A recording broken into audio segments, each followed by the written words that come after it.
Last session तक हमने types of companies देख लिया था, ठीक है। अभी प्रॉपर्ली रिवीजन भी हो गया अपना। आज हम लोग देखेगा कि शेयर्स को इशू करने, जब कंपनी शेयर्स इशू करता है तो क्या क्या अकाउंटिंग एंट्रीज वो पास करेगा, राइट।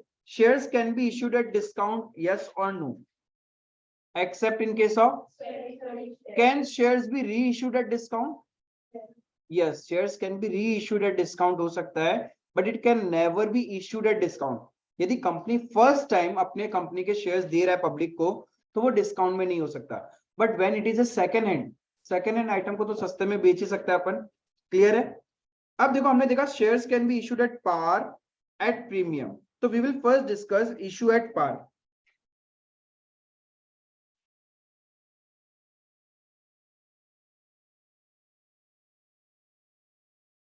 इशूड एट पार का मतलब है, सपोज ऐसे ही लेवन आप लोग एग्जांपल देखना, आई एम अ कंपनी, ठीक है, मैंने ऑफर किया, आप में से कोई एक पर्सन ने आके मेरे पास अप्लाई करेगा, तो सबसे पहले मुझे ये बताना पड़ेगा प्रोस्पेक्टस में कि what is the face value of my share, ये तो बताना पड़ेगा। एंड मैं शेयर्स कितने में ऑफर कर रहा हूं प्रोस्पेक्टस में लिखा हुआ आना पड़ेगा। तो दैट इज ऑफर प्राइस, जिसको हम लोग बोलेगा इशू प्राइस।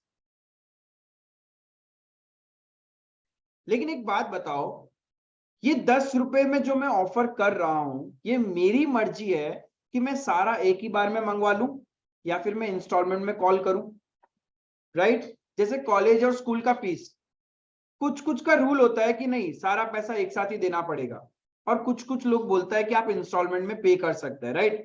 तो ये तो एज ए कंपनी मेरा विश है, I can ask this issue price पे एट वन या फिर पे इन इंस्टॉलमेंट। दो कंडीशन हो सकता है, पे एट वंस या फिर pay in installments.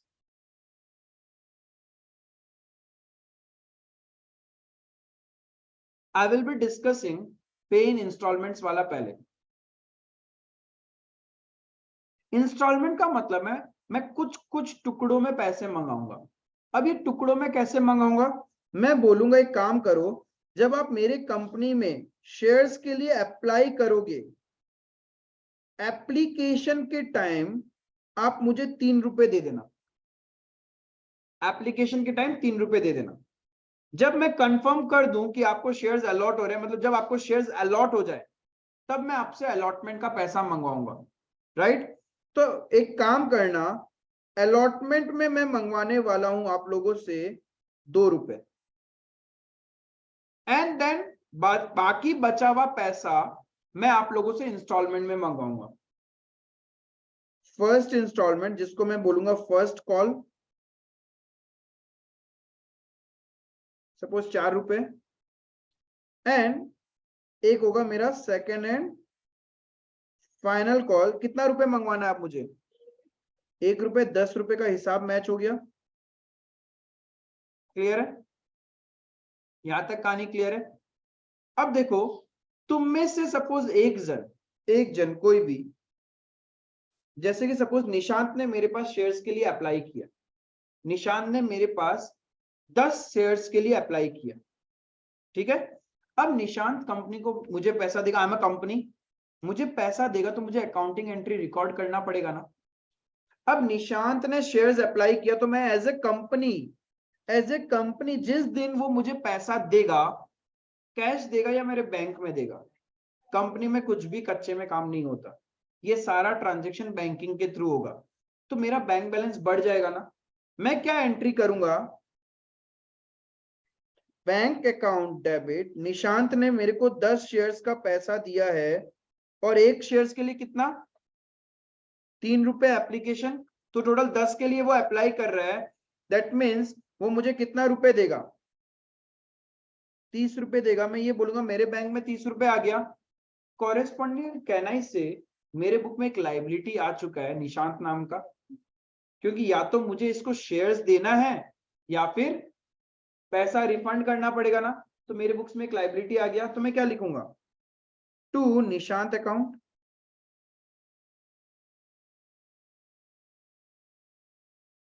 And narration क्या डाल दूंगा,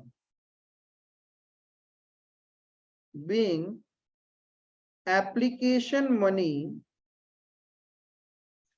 received। क्लियर है ये चीज? अब आफ्टर सम टाइम्स इफ मैं डिसाइड करता हूं कि नहीं, निशांत को शेयर्स अलॉट करना है, मेरे पास सफिशिएंट नंबर ऑफ शेयर्स है, I can allot the shares, तो बताओ मैं क्या एंट्री करना चाहिए मुझे? अब मेरा लायबिलिटी खत्म हो जाएगा ना। पहले मैंने निशांत को लायबिलिटी माना था, लेकिन जब मैं उसको शेयर्स दे रहा हूं तो मेरा लायबिलिटी अकाउंट क्लोज हो जाएगा ना। तो मैं नेक्स्ट एंट्री क्या करूंगा? निशांत अकाउंट डेबिट 30 रुपीज से लायबिलिटी क्लोज। अब मैं उसको क्या दे रहा हूं? Shares. Basically he becomes the share holder of my company, यानी उसके पैसे को अब मैं क्या बोलूंगा अपने कंपनी में? Share capital. शेयर कैपिटल, अब उसका पैसा बिजनेस में कैपिटल हो गया ना वो, क्योंकि उसके पास कंपनी के शेयर्स है। तो अब उसको मैं क्या बोलूंगा? उसके पैसे को मैं बोलूंगा शेयर्स कैपिटल। बेसिकली मैं उसका पैसा शेयर कैपिटल में ट्रांसफर कर दूंगा। नाउ एक दूसरा नया लायबिलिटी आ गया, जिसको अपन क्या बोलते हैं? Share capital. देखो यहां पे मैंने ना इक्विटी वर्ड यूज कर रहा हूं ना प्रेफरेंस, वो डिपेंड करेगा क्वेश्चन के ऊपर में कि इक्विटी है या प्रेफरेंस है।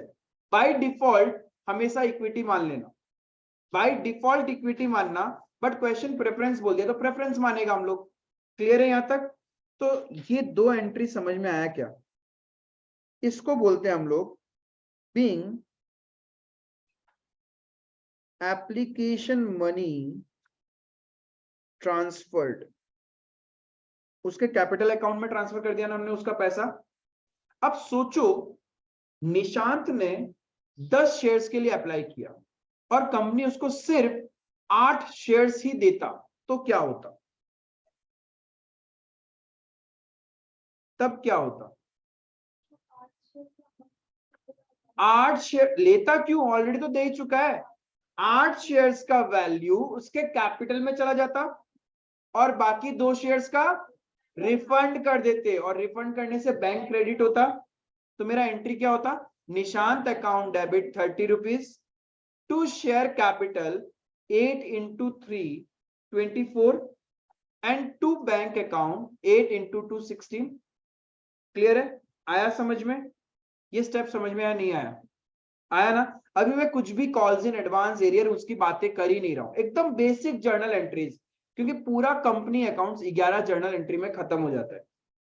पहला जर्नल एंट्री फिक्स हो चुका है, यही होता है। बस मैं कुछ काट छाट करूंगा, क्योंकि अभी तो सिर्फ एक निशांत है। ये भी आ सकता है, ये भी आ सकता है, ये भी आ सकता है, लाखों लोग आ सकते हैं। तो भाई लाखों लोगों के नाम जर्नल में लिखने जाऊंगा तो सोचो जर्नल एंट्री कितना बड़ा बनेगा मेरा। तो कुछ तो कंसाइज एक रिप्रेजेंटेटिव पर्सनल अकाउंट बनाना पड़ेगा ना, ताकि वो एक नाम सबको रिप्रेजेंट कर दे। क्लियर है? तो वो अपन सीखेगा, बट अभी बेसिक समझ में आया। पहले जब कंपनी का पैसा आता है तो कंपनी यही एंट्री करेगा, और फिर कंपनी उसका पैसा शेयर्स दे दिया तो शेयर कैपिटल में चला जाएगा उसका पैसा, एंड नहीं दिया तो रिफंड करके टू बैंक कर देगा हम लोग। क्लियर है ये दो एंट्री? तो पहला एंट्री होता है एप्लीकेशन रिसीव का, सेकंड एंट्री होता है transfer entry. Is it clear? Third entry. अब एक बात बताओ, कंपनी क्या करेगा? थर्ड स्टेप में हम लोग क्या करते हैं? अलॉटमेंट का पैसा मंगवाता है। तो कंपनी मंगवाएगा, निशांत से मंगवाएगा, दैट मीन निशांत को अपने बुक्स में डेटर बनाना पड़ेगा। किसी से भी पैसा लेना होता है तो उसको डेटर तो बनाना पड़ेगा ना। तो कंपनी क्या करेगा? निशांत को फिर से डेटर बनाएगा। कितने रुपीस के लिए? 10 शेयर्स था, और अलॉटमेंट में कंपनी कितना पैसा मंगवाएगा? 2 रुपए। तो 10 इंटू 2 20 रुपीज। आया समझ में? अब ये जो पैसा कंपनी मंगवा रही है, क्या चीज का पैसा मंगवा रही है? इसका कैपिटल का बढ़ाने के लिए। बेसिकली ये पैसे से इसका कैपिटल और बढ़ जाएगा ना। पहले उसने 30 रुपीज दे रखा था, तो हमने 30 रुपीज कैपिटल में डाल दिया। अभी कंपनी बोलती है 20 रुपीज और दो, और ये 20 रुपीज से इसका क्या इंक्रीज हो जाएगा? कैपिटल। तो हम लोग कहां डाल देगा?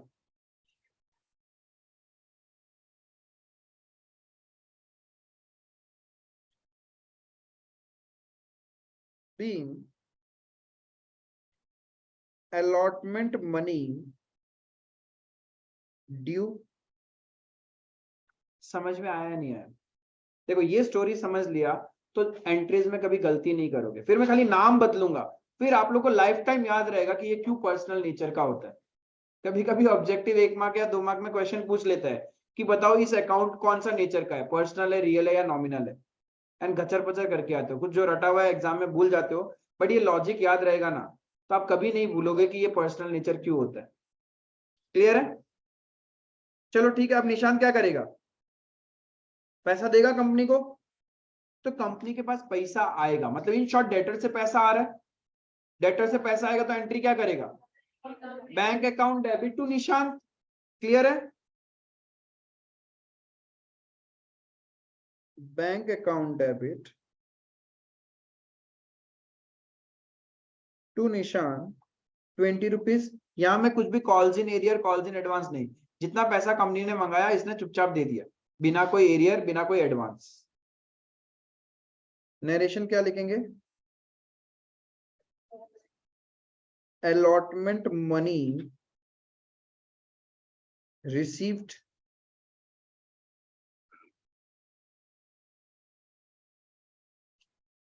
यहां तक कंसेप्ट क्लियर है? अब कंपनी क्या करेगा? नेक्स्ट स्टेप, फर्स्ट कॉल का पैसा मंगवाएगा, ड्यू करेगा, राइट? तो मंगवाएगा इसका मतलब फिर से इसको डेटर बनाएगा, निशांत अकाउंट डेबिट, और ये पैसा कहां चला जाएगा? उसका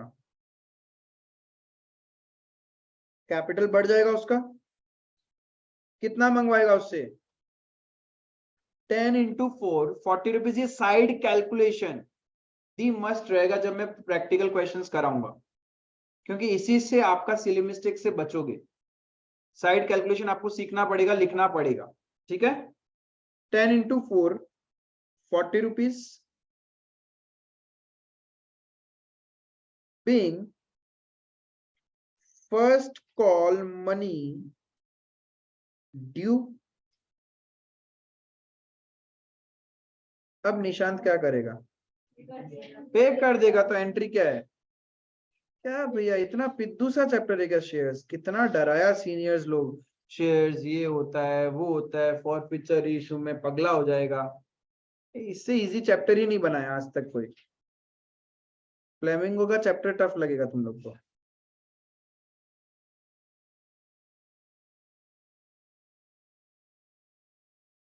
being first call money received।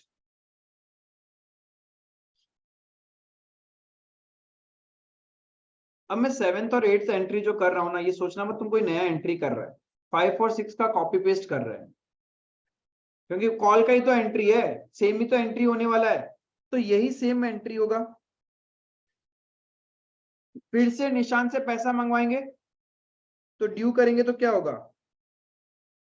Nishant account debit to share capital account. Amar हो गया निशांत, तुम जितना बार यूट्यूब में देखा तुम अपना नाम सुन सकते हैं। हाँ।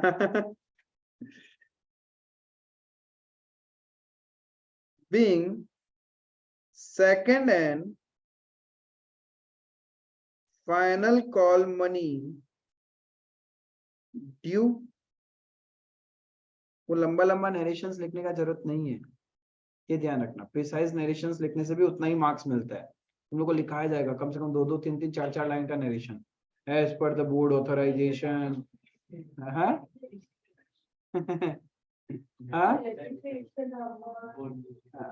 होता ही नहीं है क्वेश्चन के अंदर में, लिखोगे कहाँ से? वैसे भी पूरा ही मिलता है, ऐसे भी पूरा मिलता है, वैसे भी पूरा मिलेगा, जरूरत नहीं है। अपने सीनियर से डिस्कस कर लेना। अभी मेरे पास सीए फाउंडेशन में 2 जन आता है जिसका भी 91 स्कोर किया है, ठीक है? तो कभी उन लोग से डिस्कस करा देगा क्या प्रेजेंटेशन किया, कैसे किया, तो that will be the more precise one, ठीक है? कौन? हाँ इस बार हाईएस्ट स्टूडेंट गया क्या? नहीं 99 या 98 सेवा का। हाँ वर्षा बोथरा। तो अभी लास्ट एंट्री क्या होगा? Bank account debit to Nishant 10 rupees being second and final call money received। ये बेसिक जर्नल एंट्रीज है जो एक कंपनी अपने बुक्स में करता है।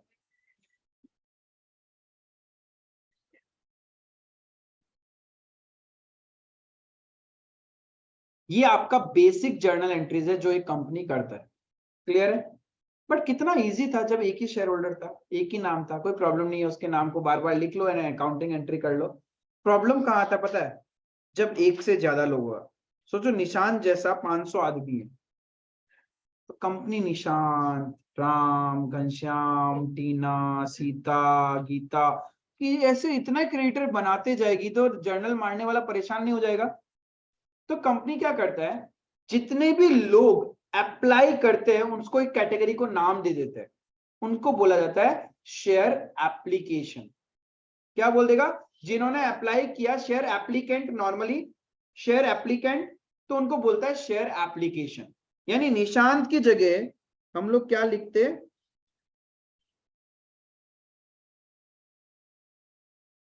Share application. तो बताओ ये शेयर एप्लीकेशन कौन सा नेचर का अकाउंट हुआ? पर्सनल है, रियल है या नॉमिनल है? पर्सनल, पर्संस को तो रिप्रेजेंट कर रहा है, सारे पर्संस को क्लब करके हमने उनको एक ही नाम दे दिया, शेयर एप्लीकेशन। तो सेकंड एंट्री में क्या होगा? जब आपने शेयर एप्लीकेशन को क्रेडिटर बनाया, तो यहाँ पे ट्रांसफर एंट्री में डेबिट भी किसको करोगे? शेयर एप्लीकेशन को। अब तो हमने सारे के सारे शेयर होल्डर को एक कैटेगरी को नाम दे दिया ना फर्स्ट लेवल पे, यानी पहला 2 स्टेप में हमने उनको नाम क्या दे दिया? शेयर एप्लीकेशन, ताकि हम लोग इजीली कंपनी में आइडेंटिफाई कर पाए कि एप्लीकेंट कौन कौन है, राइट? और जर्नल एंट्री बल्कि भी ना बने। तो शेयर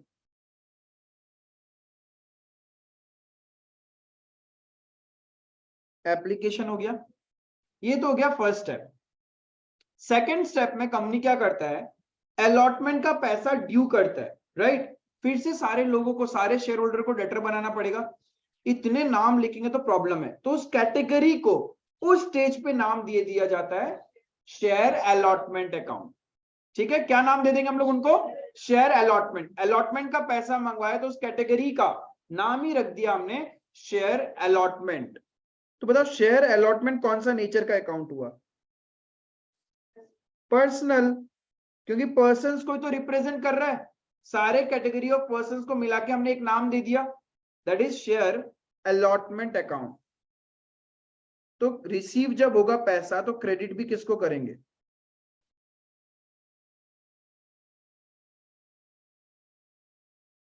समझ में आया क्यों ऐसा कर रहे हैं? जब एक से ज्यादा हो जाएगा तो पॉसिबल नहीं है ना। चलो 2, 3, 5, 10 तक तो लिख लोगे नाम, लेकिन 100, 200, 1000, 2000, 5000 शेयर होल्डर, उनका नाम कब तक लिखोगे? तो आपने ग्रुप बना दिया, इसीलिए इसको बोलता है personal account, representative personal.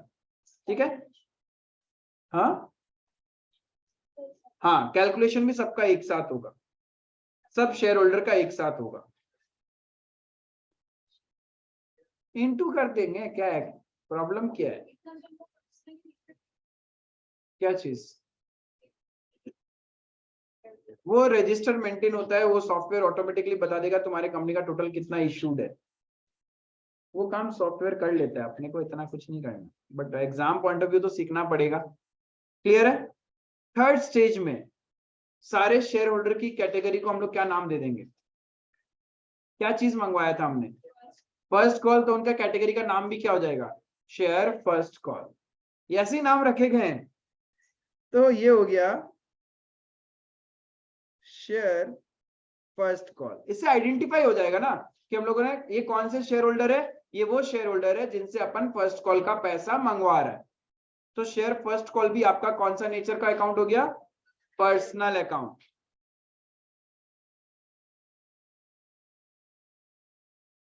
Credit भी क्या होगा, फर्स्ट कॉल। और फाइनल कॉल के लिए उस कैटेगरी का नाम क्या रख देगा, share second and final call. Yes, third हुआ तो थर्ड एंड फाइनल कॉल, वही नाम उनका रख देंगे हम लोग उस कैटेगरी का। कंपनी का मर्जी। अभी कुछ सर्टेन पॉइंट मैं लिखाऊंगा नोट्स में, तो ध्यान में रखना होगा। कंपनी एक बार शेयर अलॉट कर देता है ना, 365 डेज के अंदर में पूरा प्रोसेस कंप्लीट करना पड़ेगा। एक साल के अंदर में सारा का सारा पैसा मंगवाना पड़ता है। हाँ, एप्लीकेशन मिलने का 30 डेज के अंदर, मतलब है क्राइटेरियाज है, वो मैं लिखा दूंगा। Share second and final call account debit to share capital, और पैसा भी जब आएगा तो to share second and final call. अब आपसे कोई भी पूछे application account, allotment account, call account कौन सा नेचर का है, तो क्या बोलोगे, पर्सनल नेचर। क्लियर है ये चीज, समझ में आया यहां तक, कोई डाउट नहीं है। ये होता है जब आप shares issued at par, no calls in arrear, no calls in advance, कुछ नहीं है। जब भी आप क्वेश्चन सॉल्व करोगे तो आप हमेशा ऊपर में बाइफर्केशन लिख लेना कि एप्लीकेशन के साथ कितना पैसा है, अलॉटमेंट के साथ कितना, कॉल के साथ कितना, और फाइनल कॉल के साथ कितना है। आई बात समझ में, क्लियर है इस कंसेप्ट में, यहां तक कोई डाउट है क्या, बेसिक क्वेश्चन। हाँ, और एक चीज, अब देखो ये तो था क्या था, इंस्टॉलमेंट में, इंस्टॉलमेंट में पैसा दे रहा था। कभी कभी क्या होता है, क्वेश्चन ये बोलेगा कि ये पैसा एक साथ में मंगवा रहे कंपनी, एप्लीकेशन एंड अलॉटमेंट का पैसा एक साथ में कंपनी ड्यू कर रही है, या फिर ये सारा का सारा पैसा एक साथ में मंगवा रही है, एप्लीकेशन के साथ ही आपको देना पड़ेगा। जब आप शेयर्स अप्लाई करोगे उस टाइम या तो पूरा ऑफर प्राइस दो, या फिर बोल सकता है कि ये दो लेवल का पैसा दो, राइट। जब भी ऐसा होगा, जब भी ऐसा होगा, then we have to open a merged account known as application and allotment account, क्योंकि एप्लीकेशन के साथ में ही अलॉटमेंट का पैसा आ गया ना, और उसके बाद का पैसा, इसीलिए आप लोग एक मर्ज कैटेगरी बनाएगा जिसको बोलेगा हम लोग एप्लीकेशन एंड अलॉटमेंट अकाउंट। तो जब भी पेड वंस होता है, इसके नीचे लिखना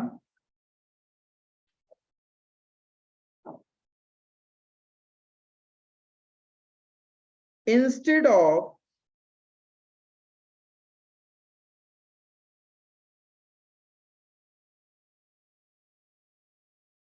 application account, we will open a combined account that is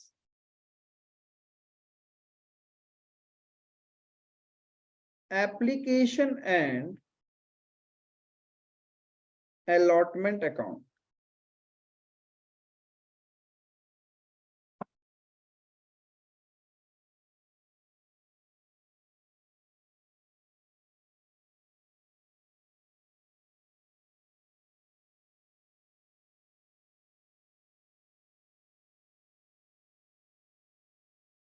clear है,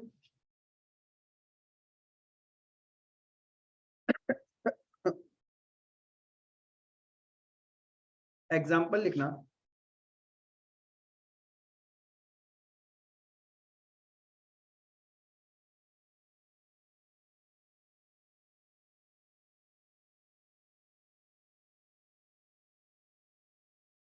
B3 Limited registered with an authorized capital of rupees 10 lakh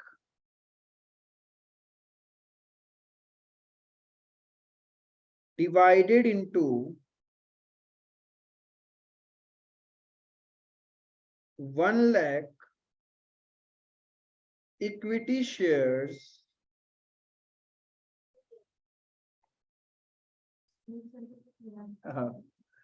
of rupees 10 each, registered with an authorized capital of rupees 10 lakh divided into 1 lakh equity shares of rupees 10 each. ज्ञान का बात था, कोई लेना देना नहीं है. Company invited public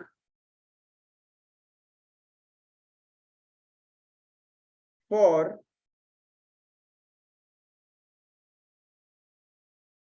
70,000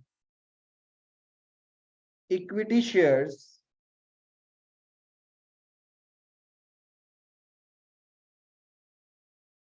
to be payable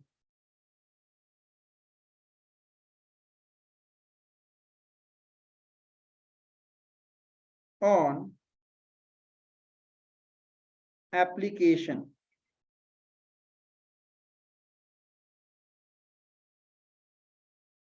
All the shares were fully subscribed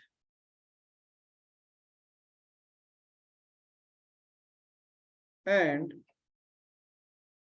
allotted by the company.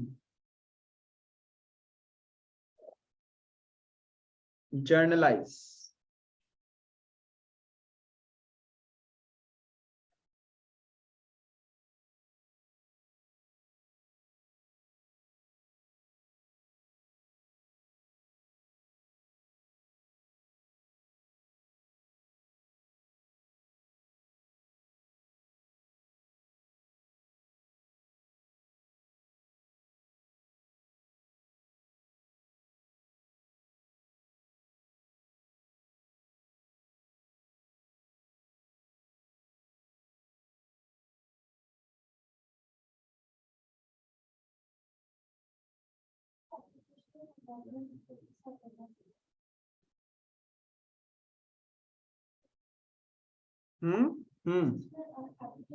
कुछ बोला नहीं, मतलब सारा का सारा पैसा एप्लीकेशन के साथ में है. Yes, right.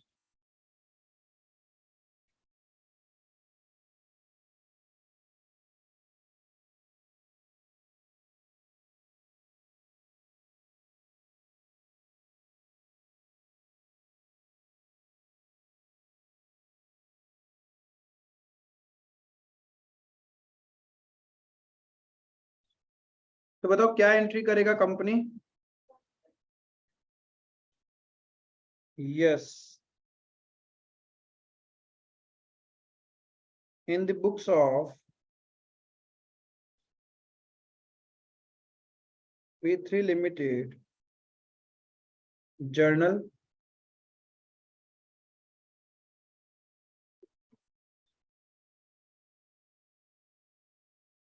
सबसे पहला एंट्री क्या होगा? Bank account debit to share application and allotment account. कितना number of shares? 70,000 into 10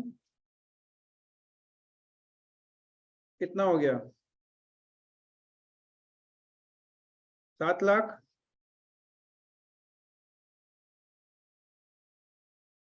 narrations लिखना कंपलसरी है इस चैप्टर में, ये ध्यान रखना.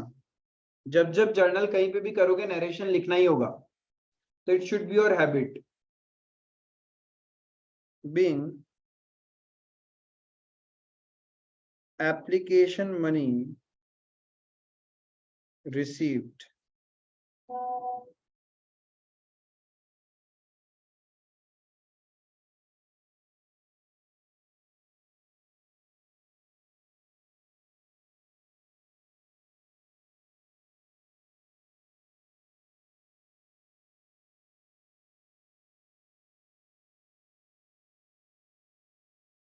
नेक्स्ट एंट्री क्या होगा?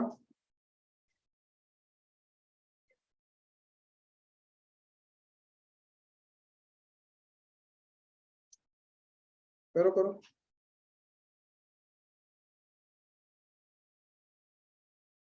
क्या होगा?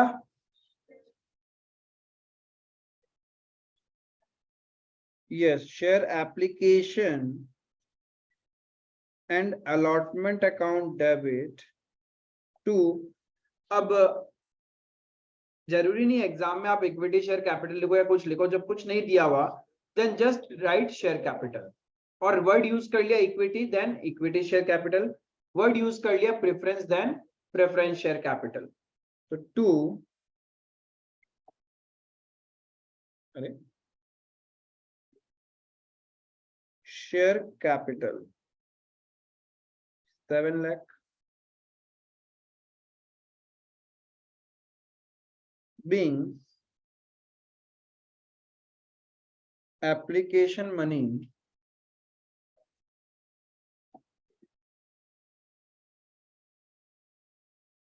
transferred। समझ में आया? जब साथ में होगा सारा पैसा तो हम लोग कौन सा जॉइंट अकाउंट खोलेगा?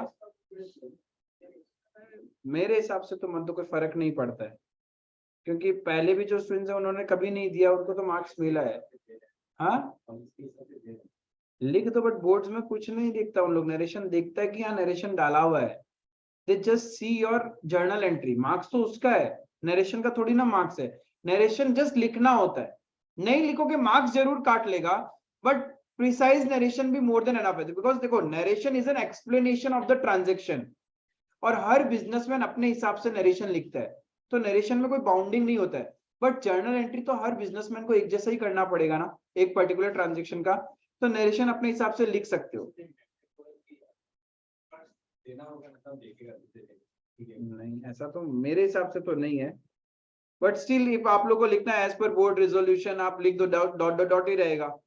तो ऐड करना है तो ऐड कर लेना, being application money transferred as per board resolution, उतना भी कर दोगे तो बहुत है। But from my point of view आपको कभी नहीं चाहिएगा, कोई फर्क नहीं पड़ेगा, मार्क्स मिलेगा आपको, पूरा मिलेगा शेयर्स के ऊपर में। अरे पूरे सिलेबस में ये एक ही चैप्टर जहाँ पे ज्यादा आप जर्नल करते हो, तो वहां पे थोड़ी ना मार्क्स काटेगा, कुछ नहीं काटेगा वो।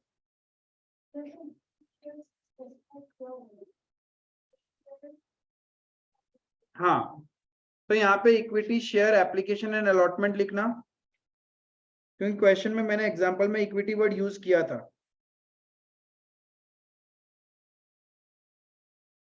तो टू इक्विटी शेयर कैपिटल हो जाएगा। इफ नहीं करते तो नॉर्मली रहता शेयर कैपिटल। क्लियर है? समझ में आया ये?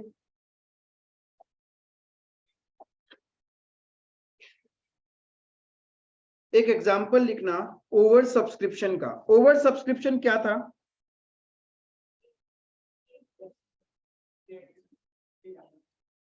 क्या चीज? यस, जितना इशू कर रहा है उससे ज्यादा एप्लीकेशन जब आ जाता है उसको हम लोग ओवर सब्सक्रिप्शन बोलता है। क्लियर है? तो एक बात बताओ, इशू से ज्यादा बेच पाएगा क्या? नहीं ना। तो जितना एक्सेस है उसको क्या करेंगे? रिफंड कर देंगे, रिजेक्ट करके रिफंड कर देंगे। क्लियर है? लिखना B3 limited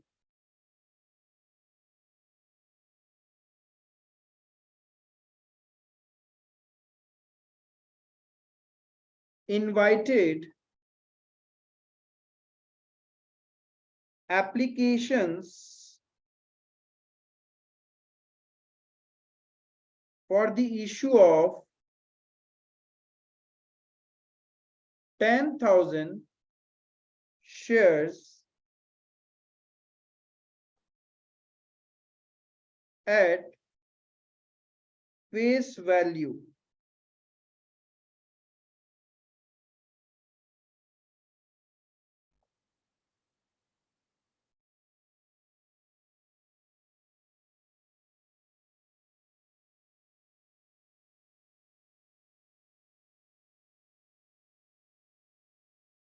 Amount to be paid along with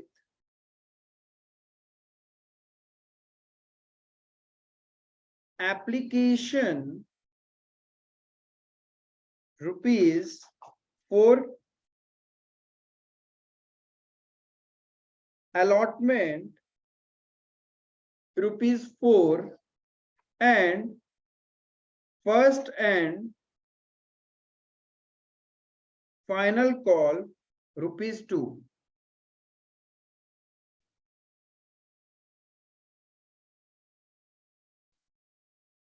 Applications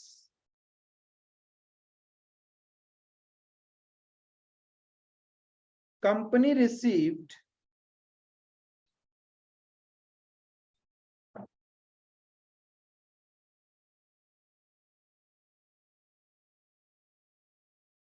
application for 15,000 shares.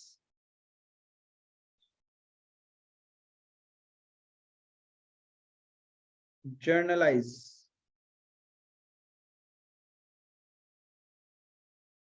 करो तो इसका जर्नल एंट्री जैसे हमने सीखा था।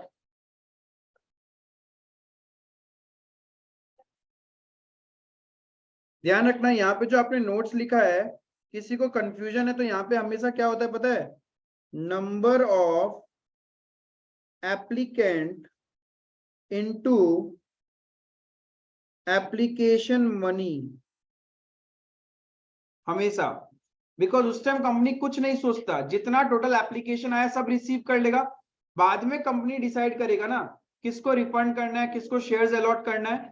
तो number of applicant into application money होता है यहाँ पे। और जितने आगे के स्टेप्स है ना, यहाँ पे होता है number of share holders into allotment money.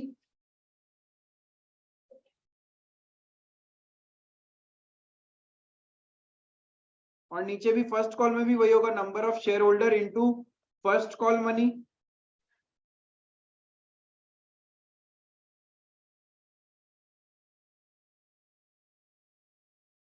समझ में आया?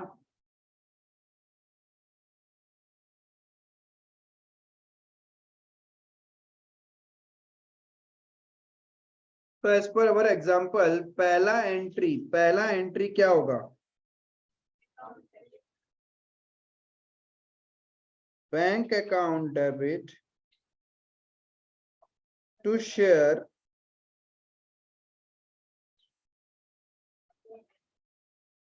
Application account. कितना होगा? टोटल 15,000 एप्लीकेंट्स है और हर एक एप्लीकेंट से कितना रुपए ले रहे हम लोग? 4 रुपए। तो कितना हो गया? 60,000।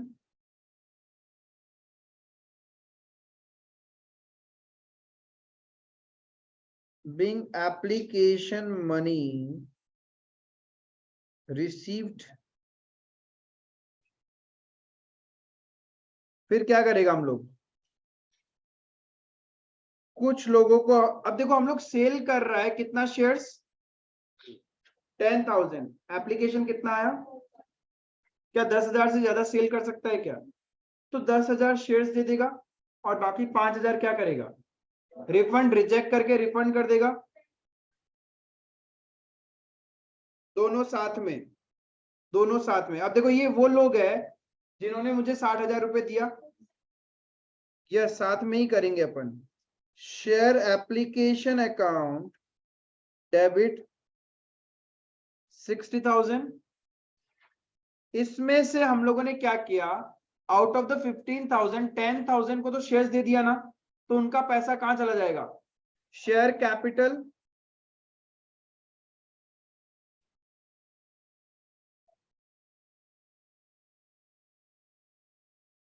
और बाकी रिफंड कर रहे हैं तो टू बैंक। जब आया तो बैंक डेबिट हुआ, जा रहा है तो क्रेडिट।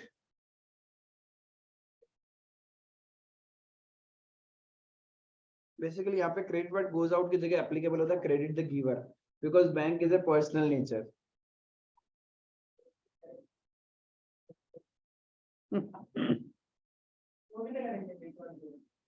बट बैंक के केस में हम लोग वो वाला रूल चलता है अपना, debit the receiver credit the giver, because bank एक पर्सन है। being application money transferred हो गया ना इसी के साथ। अच्छा वो इतना बड़ा नरेशन लिखना है क्या? Being application money transfer and excess application for 5000 shares refunded लिखना है तो नॉट रिक्वायर्ड मेरे पॉइंट ऑफ व्यू से। आपको इसमें भी पूरा मार्क्स ही मिलेगा। बहुत लंबा लंबा लिखा था, रिजोल्यूशन बोर्ड क्या क्या लिखता है बट। हाँ तो वही मैं बोल रहा हूँ, नहीं चाहिए, not required. Not required.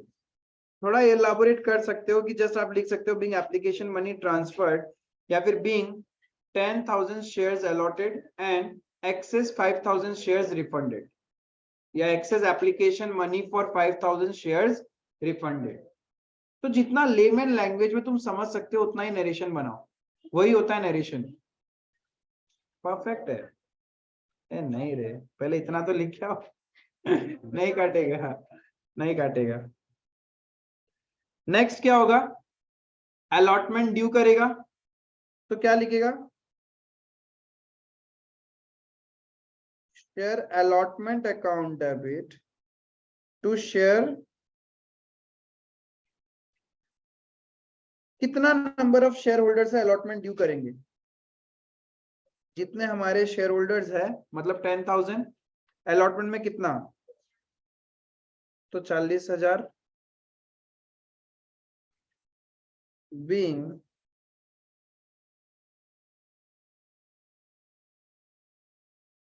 allotment money due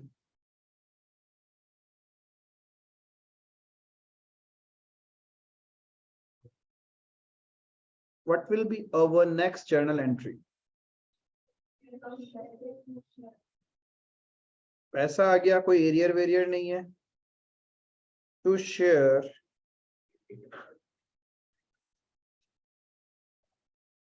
allotment account 40,000 being allotment money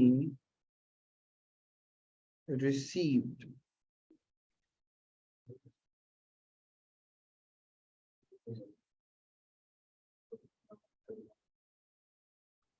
अब नेक्स्ट क्या होगा?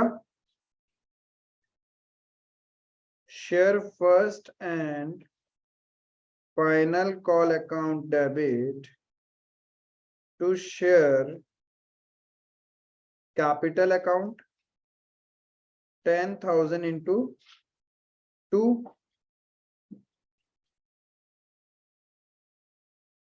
being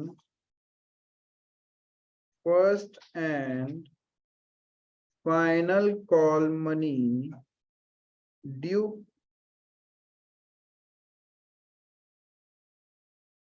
अब क्या करेंगे? रिसीव करेंगे। Bank account debit to share first and final call account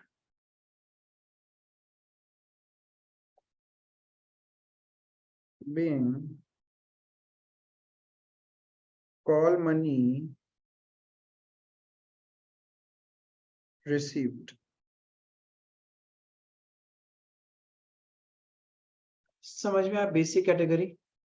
over subscription को भी कवर कर लिया हमने। ओवर सब्सक्रिप्शन नॉर्मली क्या होता है, जितना भी एक्स्ट्रा उसको हम लोग रिफंड कर देते हैं, ठीक है। ये एक बेसिक ओवर सब्सक्रिप्शन है। इसमें कुछ और भी आगे ऐड ऑन करूंगा मैं ओवर सब्सक्रिप्शन में, जहां पे मैं प्रो राटा के कंसेप्ट को भी ऐड कर दूंगा, ठीक है। मतलब हम लोग क्या करेगा, एक्सेस मनी को रिफंड नहीं करेगा, अपने पास ही रख लेगा, आगे यूज कर लेगा। जब अलॉटमेंट मंगवाएगा तो वो देगा थोड़ी ना, वो क्या बोलेगा, आपके पास मेरा एक्स्ट्रा पैसा पड़ा है ना, वहां से एडजस्ट कर लो। तो वो होगा प्रो राटा का केस।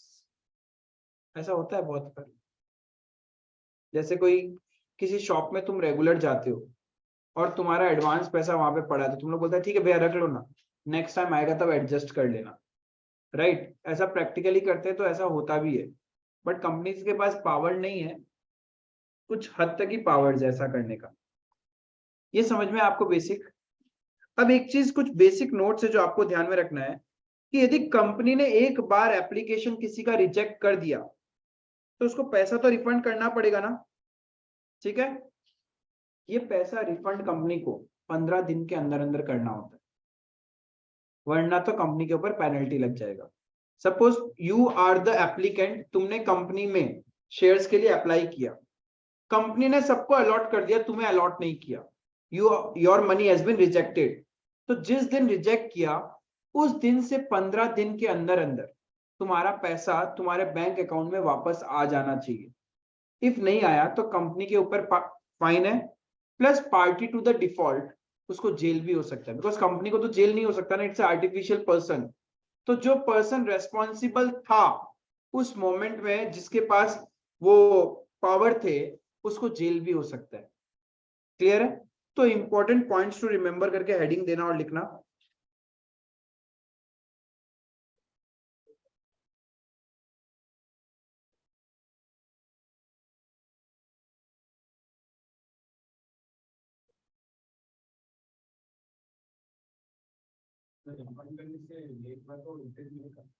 हाँ यस, मिलेगा।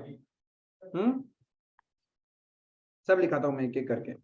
लिखो important points to remember.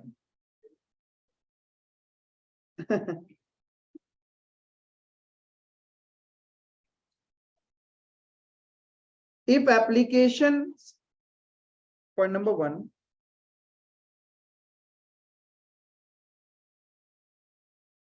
if applications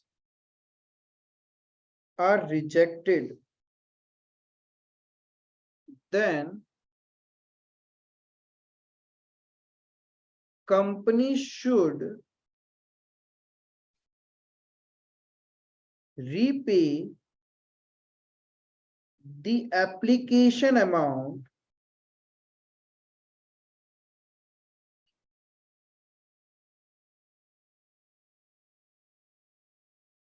within 15 days from the date of rejection.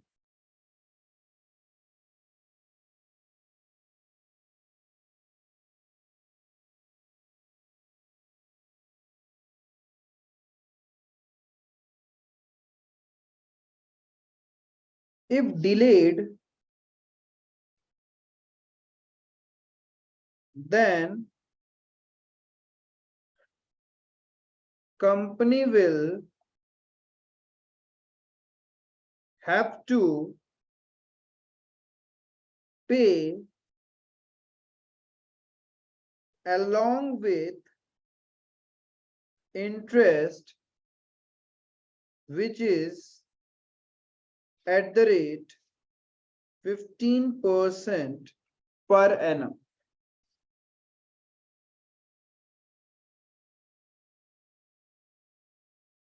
Clear है?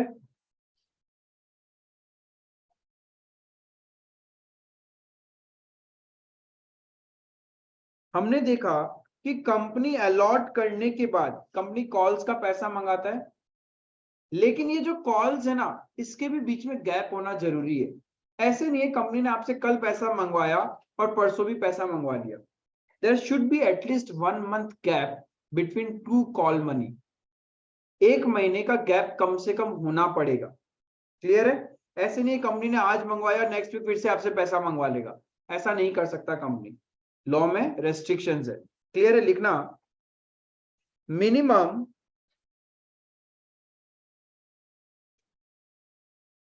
1 month gap is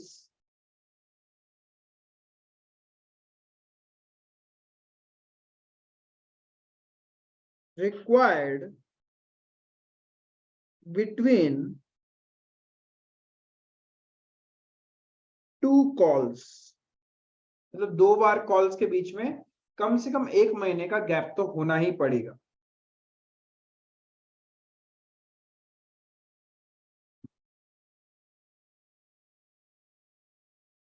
और एक बार कंपनी ने शेयर्स अलॉट कर दिया, उस डेट से लेके 12 महीने के अंदर अंदर कंपनी को सारा का सारा पैसा मंगवाना पड़ेगा। ये भी रूल्स है। ठीक है? लिखना all amount on shares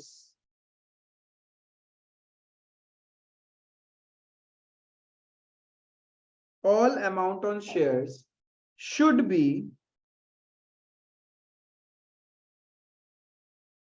fully called up, should be fully called up within a period of 12 months from the date of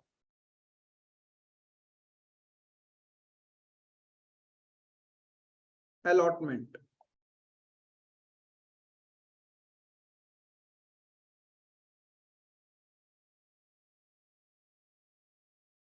clear है? अब एक जगह तुमने देखा होगा, मैंने बाइफर्केशन लिख रहा था, एप्लीकेशन में इतना, अलॉटमेंट में इतना, कॉल पे इतना, राइट? ये जो एप्लीकेशन मनी है, इसके अंदर भी सर्टेन रेस्ट्रिक्शंस है कि कंपनी को कम से कम अपना इशू प्राइस का एक सर्टेन वैल्यू एप्लीकेशन के साथ लेना पड़ेगा। कंपनी को अपना फेस वैल्यू का सर्टेन वैल्यू एप्लीकेशन के साथ लेना ही पड़ेगा। एक तरफ मैंने क्या बोला, इशू प्राइस का सर्टेन परसेंटेज, और एक बार मैंने क्या बोला, फेस वैल्यू का सर्टेन परसेंट। यानी दोनों अलग अलग कहानी है। एक जन बोल रहा है फेस वैल्यू का X% एप्लीकेशन मनी होना ही पड़ेगा, और एक जन बोल रहा है इशू प्राइस का X% एप्लीकेशन मनी होना ही पड़ेगा। ये क्या कहानी है? ये दो अलग अलग बॉडी होगा। इसका मतलब दो बॉडी कौन है शेयर्स के केस में? सेबी और कंपनीज एक्ट। ठीक है, अब कंपनीज एक्ट जितना भी बात किया है वो तो फेस वैल्यू पे बात करता है, उस कंपनी का ओरिजिनल शेयर्स वैल्यू के हिसाब से। बट सेबी बात करता है कि तुम मेरे शेयर मार्केट में कितने रुपए में उसको लिस्ट करवाने वाले हो, मतलब तुम्हारा ऑफर प्राइस क्या है। तो सेबी डायरेक्टली ऑफर प्राइस पे रिलेट कर रहा है और कंपनीज एक्ट फेस वैल्यू पे। तो लिखना minimum amount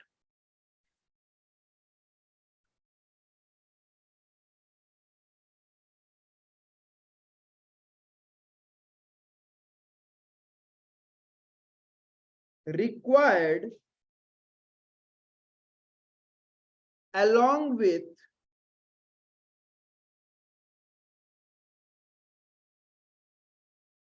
application is minimum amount required along with application is as per SEBI. SEBI बोलता है 25% ऑफ इशू प्राइस। मतलब इफ आपका इशू प्राइस 100 रुपए है तो 25 रुपए कम से कम एप्लीकेशन मनी होना ही पड़ेगा, उससे नीचे नहीं हो सकता। इशू प्राइस मतलब ऑफर प्राइस का 25%, जितने में आप शेयर्स ऑफर कर रहा है उसका 25% एप्लीकेशन मनी होना पड़ेगा, मतलब एप्लीकेशन के साथ आपको पे करना ही पड़ेगा। क्लियर है? वेयर एज कंपनीज एक्ट कुछ और ही बोल रहा है। एक बात बताओ, कंपनीज एक्ट फेस वैल्यू का बात करता है तो परसेंटेज ज्यादा होगा या कम होगा? कम होगा, क्योंकि इशू प्राइस तो बहुत ज्यादा हो सकता है ना, तो परसेंटेज भी कम है। तो यहां पे क्या बोला, एज पर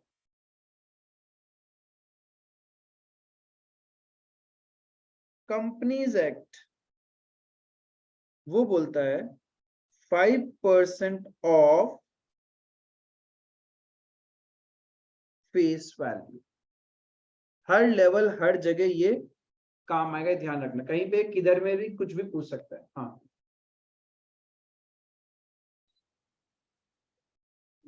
समझ में आया? सेबी कितना परसेंट बोल रहा है फेस वैल्यू का?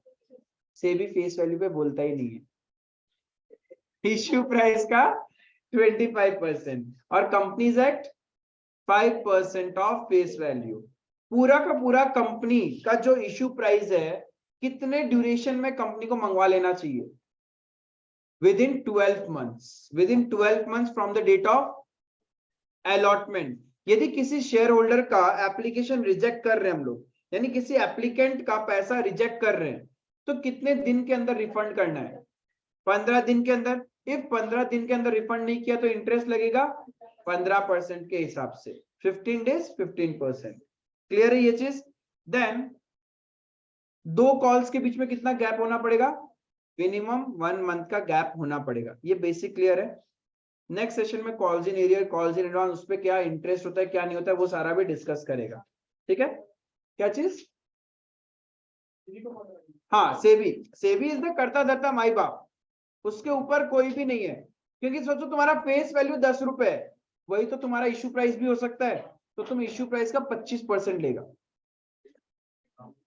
कंपनी सेट को उसके सामने कोई औकात ही नहीं है। जा रे नहीं, कभी कभी आपको पूछ सकता है ना, भाई फ्लूक खेल दिया तो फिल इन द ब्लैंक्स में। ठीक है? That's all for today, thank you. इतना प्रॉपर्ली रिवाइज करके आना।